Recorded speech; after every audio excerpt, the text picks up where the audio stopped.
Well, it is game day on NBL Now, game 4 in the Championship Series. We are back in Melbourne, United hosting the Hawks in a potentially decisive, a pivotal game in this Championship Series. Joel Peterson and Damon Lowery to chop it all up. Damon, you're looking tanned, you're looking relaxed, you're looking bronzed, some could say. A very good morning to you. Morning, JP. Yeah, man, I caught the quick flight, the red-eye back from Bangkok, Thailand. I had to get back here.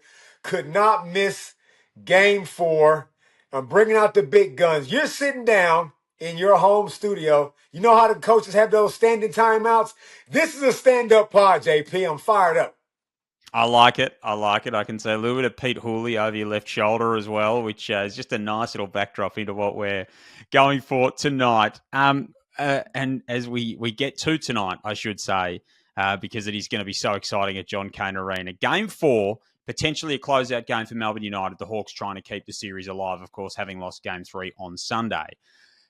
Let's talk about that game before we get to what's to come tonight and the aftermath of it. So coming out of that, what's the number one priority for the Illawarra Hawks coming into tonight's game? What is the first thing that you want to see from them? First and foremost, I need to see extreme desperation. This game could be the last game, as we know. They cannot afford to come out and trade blows, feel themselves into the game, take what the game gives you. It's got to be an all-out assault from a desperate point of view, and you can tell normally that within the first minute or two of the game.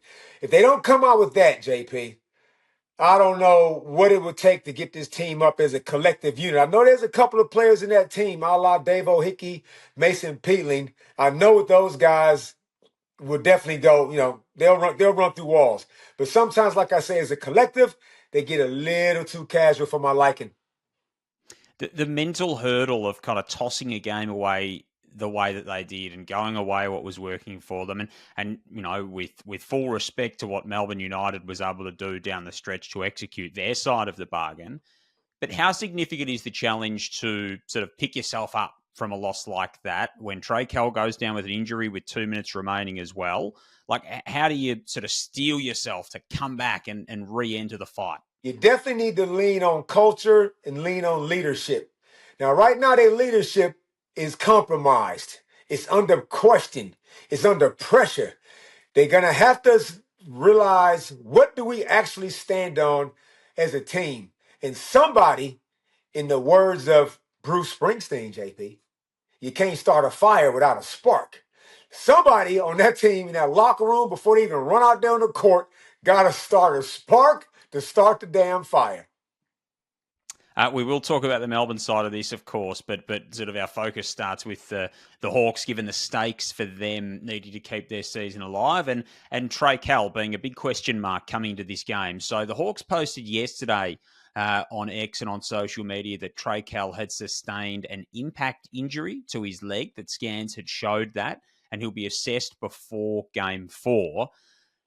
So we're sort of none the wiser as to whether he'll play. Impact injury as opposed to maybe structural injury indicates maybe in the affirmative that he could get up to go, but obviously we won't learn that until later tonight. But if they don't have him, Damon, where do they go? What does Justin Tatum do if he isn't available, first of all? Yeah, obviously, impact injury, I'm in that line of people, JP, that don't know what the hell that means. Are you hurt? Are you sore?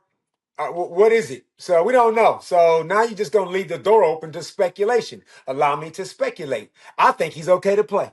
That's my speculation based off of what you just told me. Now, obviously, Trey Kell might not be 100%, 50%, 25%. If you're a Hawk supporter, you want whatever he's got, provided, again, there's nothing structural that can, you know what I'm saying? Now, if he doesn't play, I don't know. Yes, it's possible for the Hawks to win, but I don't. The odds are so stacked in their favor against winning without him. He's their best backcourt player, all-around player, I should say. He can get you 25 points, 9 assists, 8 rebounds. He's that kind of a player when he's up and about. And if they don't have that, now you need somebody like Tyler Harvey, somebody like H.J. Lee. They're going to have to make up the difference. And right now, they're offensively challenged. So if you're Justin Tatum and so let's say, because Derek Rucker put this on the agenda with Brad in the last episode of NBL Now, which is a great discussion as always between those two, where he said if Trey Kell can give you anything, if he can hit the floor even for a couple of minutes, it could provide a boost to Illawarra. But if Justin Tatum doesn't do that at the start of the game and Trey Kell comes out there at some point and then they find out he can't go, does that then become the net negative? So do you have to start the game with him? Like, there's sort of this chess match that Justin Tatum's got to manage in terms of if we pull that lever, when do we do it so it doesn't backfire on us? I would like to see Trey Kell walk up to Justin Tatum and say, I'm good. Any doctors, any physicians, anybody just get away from me. I'll talk to you after the game. You got to let everybody in that locker room know I'm ready for war. No sad looking faces. No faces of like, oh, this kind of hurts a little bit. I might be. It's got to be a steely resolve that, nope, I'm good to go. No excuses. I'm starting. Let's swing around to Melbourne United. Jack White, no field goal attempts in game 2. It was quite a stark performance and a stark contrast between his game 2 and his game 3. Game 3 was remarkable. 8 of 9 from the field, 20 points. He's hitting step back threes. Classic Dean Vickerman drawing the first play of the game up for him. Absolutely classic Dean Vickerman. That was paying $1 and it was executed perfectly. Can he do that again? Man, I hope so, because I tell you, I was also critical, like the rest of pretty much basketball fans all around Australia, that saw this man with this kind of crazy talent not attempt a shot. And nobody, JP, likes a comeback, a bounce back more than me. When the chips are down and everybody's laying the boot in and the criticism couldn't be any heavier, and then you sack up and deliver a 20-point special like Jack White did, that was inspiring stuff. As a paid-up member of the wannabe Navy SEAL Society, we love that type of resilience. That ticked all the boxes. The physical, the mental, the emotional, the psychological. He just showed what he's really about. His character was being questioned, and he responded, and full credit to him. I love watching it, even as a kind of a Hawk supporter. No, I'm a Hawk supporter. I still admire a Warrior when I see one, and I thought that was brilliant. That's the strongest kind of anyone has ever used in the English language. There's no need to hide that, Damon Lowery. That is absolutely fine. One thing you are a paid-up member of, in my estimation, and I say this with the absolute greatest respect, as well as being an NBL champion, one of my favourite people to talk hoops with, you are a paid-up member of the Scrappy Point Guards Club. And maybe the current president of that club is the man from Maryborough whose family owns the bus line, Matthew Dellavedova, who drove the bus through the Illawarra Hawks defense in game 3. That was a masterful performance. How impressed were you with what he did? And how do they sort of channel that again, Melbourne? Oh, my God. That was, a lot of superlatives has been thrown out there. As a point guard, former point guard, still a point guard in my mind, it don't get no better than that. You're on the road. You're down your best defensive player. And you go out there and deliver 16 timely points. He wasn't blazing away. Took the shots that he was supposed to take. Didn't force anything. When he saw an opportunity to bully his way to the basket, he played to his strengths. He took care of the basketball. Not one turnover. In NBL championship history, it has never happened before. 11 dimes, 0 turnovers. And I'm talking about directing traffic, JP. You talk about the bus driver. He made sure all the students in the back of the bus had their seatbelts on. Everybody was behaving themselves. He drove the bus beautifully. And with that type of leadership, they're never out of a game. It was masterful. Everyone got to school on time, and there was an A at the end of the project, which was very nice for Melbourne and for Matthew Dellavedova. Let's talk matchups. If you're Melbourne United, who are you most worried about from this Hawks team? Let's assume they've got everyone available. Yep. Darius Days showed some signs of life. I thought they could have done a little bit more with Sam Froling in the later stages of that game. Tyler Harvey's a walking matchup problem, but who are you most concerned about? If I'm Melbourne United, I'm worried about Sam Froling. Sam Froling is very prideful. He was 4 of 9 from the field. He had the 9 points, 2 rebounds, but he only played 22 minutes. Anytime Sam Froling plays below 30 minutes, JP, they lose. Game 2, he was sensational. He went to town on Rob Lowe and Marcus Lee. I'm tipping that Justin Tatum will play Sam the appropriate minutes, which is minimum 30, and Rob Lowe and Marcus Lee got their hands full. So they need to be on their guard because I don't think Sam's going to go out like that. And from a Hawks perspective, the matchup problem. So you know Goulding hasn't had the real explosion in this series so far. Dellavedova was great last time out. White was. Ian Clark's been remarkable in this playoff series. If you're Justin Tatum, who's sort of keeping you up, who would have been keeping you up in the nights leading up to today? The Gladiator, Chris Goulding. You said it. We have not seen the Chris Goulding game yet. He's been playing very solid basketball, hitting timely shots, diving on the floor for loose balls, throwing his body around. He still makes the occasional timely 3-ball, but you got to know, Chris Goulding loves the stage. John Cain Coliseum is going to be bumper to bumper, and he's going to sit there and remember what happened last season. And, man, I would be scared to death if I'm Justin Tatum about him.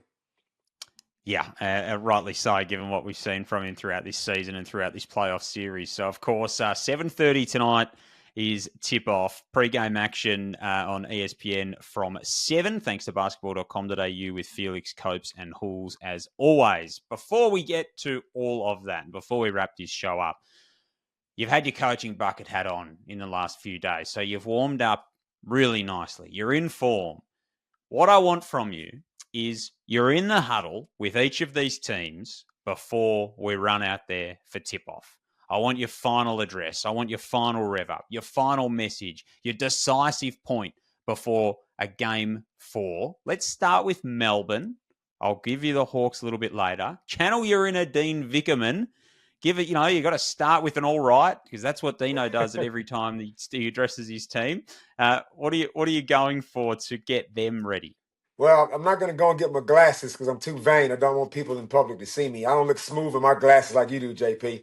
But if I'm Dino, I'm saying to the dudes, do you remember last year? Do you remember how much that hurt watching Jack McVay knock that shot down in John Cain Arena? Do you remember watching the Jack Jumpers pour champagne all over John Cain Arena floor? And do you remember that hurt? The look on all of our faces like, I can't believe this just happened. We need to channel that. This is the last game of the season. You guys can go to New South Wales if you want to. I ain't going. If I'm going to New South Wales again, it's going to be on a holiday. It's going to be on a championship off-season parade. That's the only time I'm going back there. This thing is tonight. Make it happen. No prisoners. There is no tomorrow. That's a good first up effort. And that was the one I thought, I knew I was going to get a real 10 out of 10 for the Illawarra Hawks. Now, come on, I know you can channel your Justin Tatum. You can button your polo shirt up right up to the top, get your sweat towel and pat yourself down and give me the man from the Hawks. Lower my voice a little bit, talk like JT, the smooth one. Let me put my bucket on for this one, JP. All right. Do you know how long this association, the Illawarra Basketball Association, the region, do you know how long we've been disrespected? Do you know how long that 2001 championship team has been carrying this burden for far too long? Them dudes been waiting to pass the torch for over a quarter of a century. It's our turn. We've done it. We had the regular season. We kicked everybody's ass to finish first for the first time in club history. Is that enough? Are we happy with just that? Have we come this far just to get this far? Our backs are against the wall. Do you know how much bougie, expensive champagne the Melbourne United got sitting in the locker room chilling right now? You want them to be drinking it? They ain't drinking it today. Not today, they ain't drinking it. They going thirsty, dry cotton mouth in John Cain Arena. We'll see them back in Wollongong. That's very good. I did not expect it to take a turn into the level of hydration of the opposition, but we got there. We got there in fine style. That is magnificent. Do we get a game 5, Damon? Do you think? I think we get a game 5, and that's with all due respect. May the best team win, of course, but I feel like this series deserves 5. 2, no team has won at home. Let's keep it that way. just for the drama, JP. We love the drama. So my original tip was Hawks in 4. That got derailed. Now I went with Hawks in 5. I'm sticking with it. All right. Well, yeah, the last, 5 or 6 championship series games have been won by the road team. The semi-finals have been dominated by home teams. So absolutely wild. Love that, Damon. Love your energy. Love your enthusiasm as always. Really look forward to chopping this one up with you when we get the chance. And enjoy tonight. My man. Damon Lowery with you on NBL Now. Thanks for your company. A big game 4 coming up. And Felix Copes and Halls will have it all in the aftermath. Win, lose, whether we go to game 5 or not.